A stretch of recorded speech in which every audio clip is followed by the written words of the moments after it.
She took me into the station dining room, ordered samosas, jalebis, and tea, and at once I began to thaw and take a new interest in this kind woman. So what did she do? The woman took the boy to the dining room, and in dining room she ordered for samosas, jalebis, and tea. And now the boy started looking at the woman, and what happened to him? He wanted to know more about that woman because he felt that the woman was very kind. The strange encounter had little effect on my appetite. Then he's telling that all of a sudden this meeting this woman had a different effect on himself.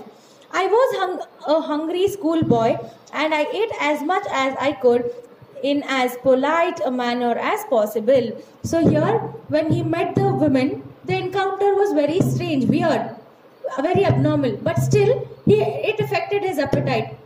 So here the boy is telling that meeting a strange person and feeling shy in eating, nothing had affected, as he was a boy who used to eat as much as possible. Here also he could eat as much as his stomach was full. She took obvious pleasure in watching me eat. So what did the woman do? She was also cheerfully watching the boy eat. And this cemented our friendship. And this made a good bond between the boy and the woman. For under the influence of the tea and sweets, I began to talk quite freely. Now when he started eating, he started talking freely with the woman and told her about my schools, my friends, my likes and dislikes. So when he started talking to the women, he started telling about his school. He started describing how his school was. He told about his friends, and he also told about what he likes, what he did not like. He became free with that particular woman. She questioned me quietly for some time, but preferred listening. So what did that woman do? She didn't ask most of the questions, but she kept listening to whatever the boy told. She drew me out very well. And after listening to all the words of the boys, she could find out how the boy was. And I had soon forgotten that we were strangers. So after talking to each other, the boy tells that they were no more strangers. But she did not ask me about my family or where I lived. So when they were talking to each other, she never asked any personal questions about family or about the address. And I did not ask her where she lived. So this boy also didn't ask her about her address. I accepted her for what she had been to me, a quite kind and gentle woman who gave sweets to a lonely boy on a railway platform. So he's telling the boy had accepted the friendship of the woman because she was very kind. And apart from being kind, she also gave him to eat. And why is he telling all this? Because he was a lonely boy. He was a small boy waiting for the train to reach his school, right? And then we walked together in silence until we reached the place where I had left my suitcase. So what happened after having tea, nice talks? They went back again to the platform. How did they go? Without talking to each other. One of my school fellows, Satish, a boy of about my age, had turned up with his mother. So now when he went back to the platform along with the women, his classmate, who was named Satish, came with his mother to the railway station. "Hello, Arun," he called. So Satish is telling Arun, "Hello. The train's coming in late as usual. Did you know we have a new headmaster this year?" So Satish is telling Arun that, you know what, this train is coming late every day. It's usual for this train to come late. And you know what's in news now? Our headmaster has changed. We have a new headmaster this year.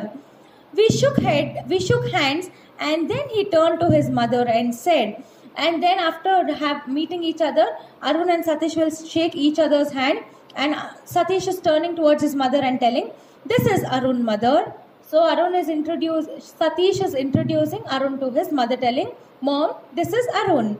He is one of my friends and the best bowler in the class." So Satish is telling his mother that he is my friend Arun, and then he is one of the best bowlers in the class.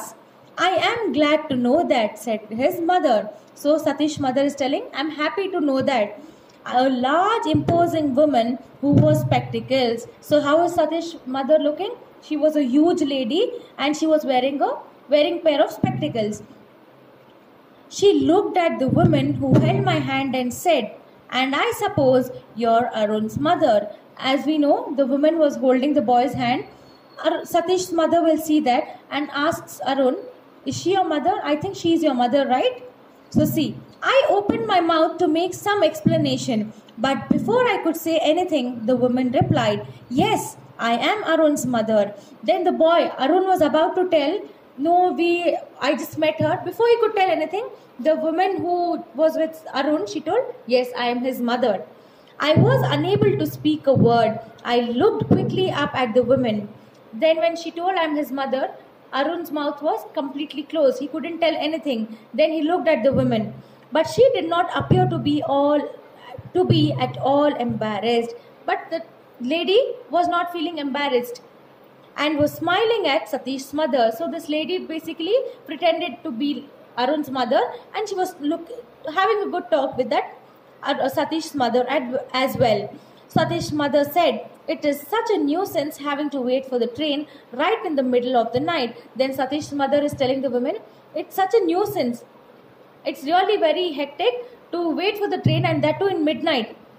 But one can't let the child wait here alone. And Satish's mother is telling this woman that nobody can leave their child alone. Anything can happen to a boy at a big station like this. So Satish's mother is telling, anything can happen in the station. They can get kidnapped or something can go wrong. And there are so many suspicious characters hanging around. So she's telling there are many thieves who are around the platform. These days, one has to be very careful of strangers. So Satish's mother is telling that we cannot leave our children alone, and especially from the strangers, from unknown person. Arun can travel alone though, said the woman beside me. So the boy is telling that woman told Satish's mother that Arun can travel alone. And somehow I felt grateful to her for saying that. So the boy is telling, I feel very grateful because she told something encouraging. I had already forgiven her for lying, and besides, I had taken an instinctive dislike for Satish's mother. So he's telling that when the woman told that I am Arun's mother, he has forgiven her. Why did he do that? Because Satish's mother's words were quite harsh, right? So then he's telling that after listening to the harsh words of Satish's mother, he started disliking her. Well, be very careful, Arun, said Satish's mother, looking sternly at me through her spectacles. But be very careful when your mother is not with you, and never talk to strangers. So now Satish's mother is advising and warning Arun, telling that be careful, and moreover, don't talk to strangers. I looked from Satish's mother to the woman who had given me tea and sweets, and then back at Satish's mother. So listening to Satish's mother's words, he looks at Satish's mother and he also looks at this woman. I like strangers, I said. And after looking at both of them, he's telling Satish's mother that, you know what? I like strangers, auntie. Satish's mother definitely staggered a little, as obviously she was not used to being contradicted by small boys.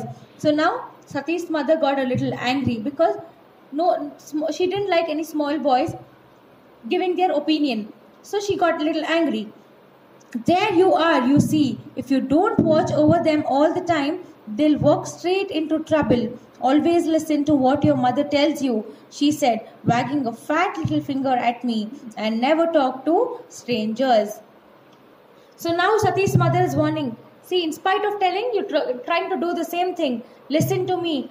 Always listen to what your mother says.